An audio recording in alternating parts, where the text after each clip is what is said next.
2025 జనవరి నెల 12వ రాశి మీనరాశి. జనవరి నెల 1వ తారీఖు దగ్గర నుంచి 30వ తారీఖు వరకు 2025 జనవరి 1 నుండి 30 వరకు 12వ రాశి మీనరాశి ఫలితాలు చెప్పుకుందాం. ఈ మీనరాశికి రవి, బుధుడు, శుక్రుడు వీళ్ళు ముగ్గురే బాగున్నారు. అయితే ఈ మీనరాశికి ఏలినాటి శని ప్రారంభమవుతుంది. ఈ ఏలినాటి శని పోవాలి అంటే చాలా కష్టపడాలి. జీవితంలో ఈ జన్మలో పోయిన జన్మలో మనల్ని కన్నవాడు చేసిన పాపాలని కూడా ఈ ఏలినాటి శనిలో అనుభవించక తప్పదు. కాబట్టి ఈ మీనరాశిలోకి మరి ఆగస్టు 30వ తారీఖుకి శని రాబోతున్నాడు. మీరు ఈ లోపల ఏమి చేయాలనేది గుర్తుపెట్టుకోండి. ముందు మీ జాతక చక్రం వేయించుకోండి, మీ దోషాలు ఏమిటో చూపించుకోండి. అప్పుడు కానీ మీకు ఎటువంటి సమస్యలు రాకుండా ఉండవు. మరి ద్వాదశంలో శని ఉన్నాడు. శని వల్ల ఇబ్బంది, గురువు వల్ల ఇబ్బంది, కుజుడు వల్ల ఇబ్బంది. కాబట్టి ఈ కష్టదశ నుంచి మీరు బయటపడాలి అంటే ఎప్పుడూ దేవతా పూజ. ఎప్పుడు కూడానండి ఒక చిన్న విషయం చెబుతా. మహాపతివ్రత అండి 100 నోములు చేసింది, 1 రంకు చేసింది, 100 నోముల యొక్క ఫలితం పోయింది. ఎప్పుడు కూడా మంచివాడు, ఎప్పుడూ మంచి చేయాలి, చెడు మాత్రం చేయకూడదు. ఎప్పుడూ జీవితాంతం మంచి చేసి చివరికి ఒక చెడు ఒక దొంగతనం చేశాడు అంటే వీడి పాపం అంతా పూర్తిగా నశించిపోయినట్లే చెప్పాలి. ఈ పాపం నశించిపోవాలి అంటే నీవు మంచిగా ప్రవర్తన అవసరము. రోజు కూడా శనిని పూజించాలి.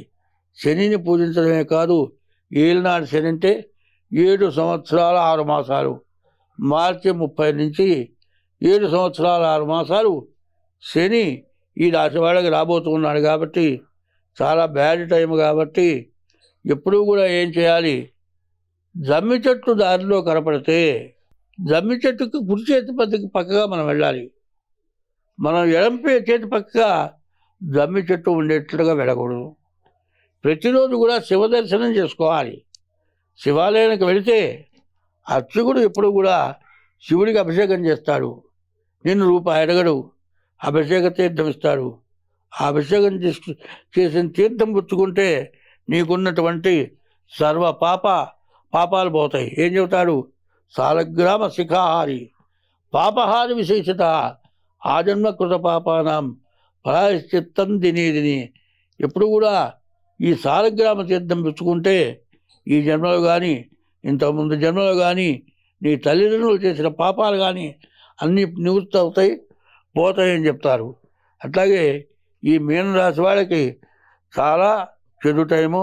వ్యాపారస్తులకు వ్యాపారం బాగుంది, వివాహం అవటానికి బాగుంది, సంవత్సరం తిరగకుండా సంతానం కలగడానికి బాగుంది. ఇదంతా కూడా మీరు సక్రమంగా అనుభవించాలి అనుకునే వాళ్ళు ఎవరైనా సరే ముందుగా మీ జాతకం చూపించుకోవటం చాలా అవసరం. మీ జాతక రీత్యా ప్రవర్తించడం అవసరం. ఎప్పుడు కూడా ఎన్నో చెబుతున్నాయి పురాణాలు, భాగవతం ఉంది, భాగవతంలో కూడా ఎన్నో చెప్పారు.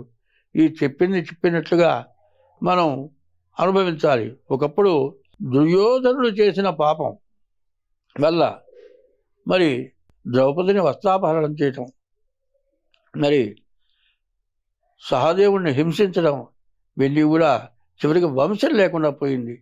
అట్లాగే రావణాసురుడు మహాశక్తివంతుడు పరస్త్రీ వ్యామోహం వల్ల తను నశించిపోయినాడు, తన పుత్రులంతా నశించిపోయినారు. మరి దేవేంద్రుడు రాజ్యం కంటే కూడా గొప్ప రాజ్యం రావణాసురుడు పరిపాలించాడు. అటువంటి రావణాసురుడు పేరు లేకుండా పోయినాడు.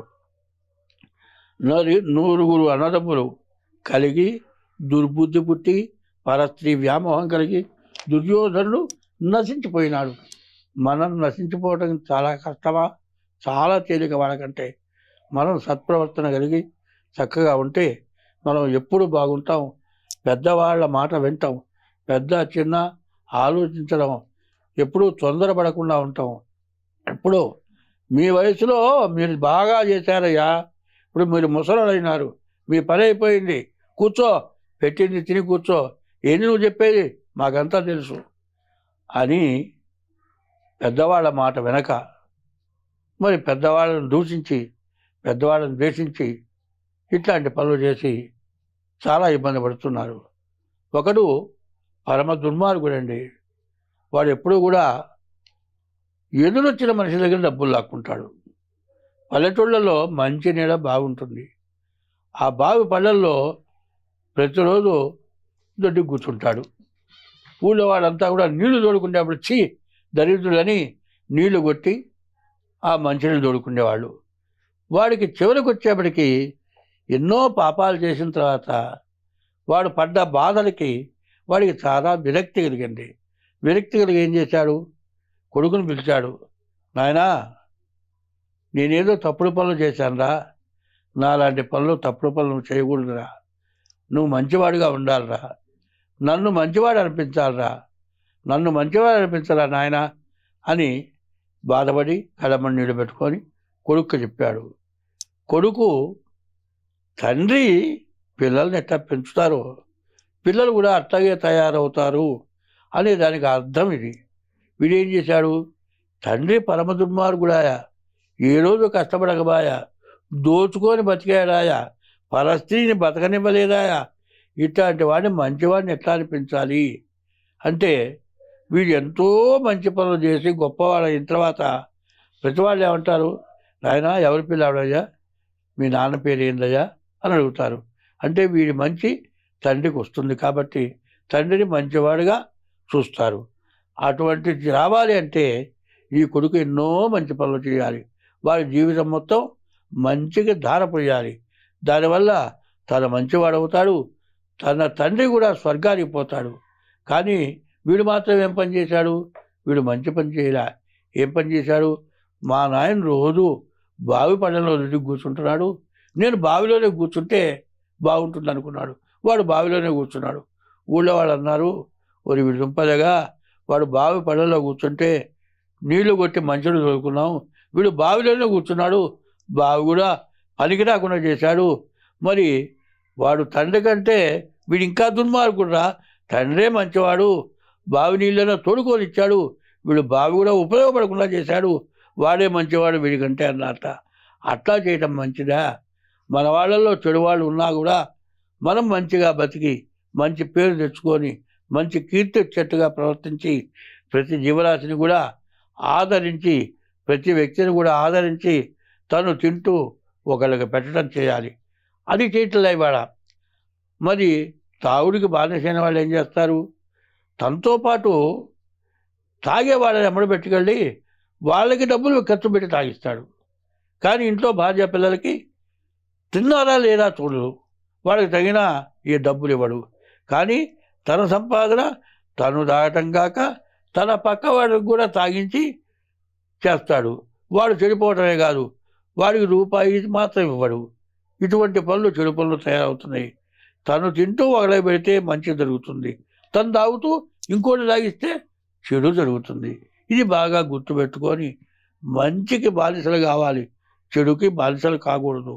నీవు మంచి చేస్తే నీ పిల్లలు మంచిగా ఉంటారు. కాదండి, నీవు మంచివాడివైతే నీ పిల్లలు ఎందుకు చెడిపోయినారు అని అడగచ్చు.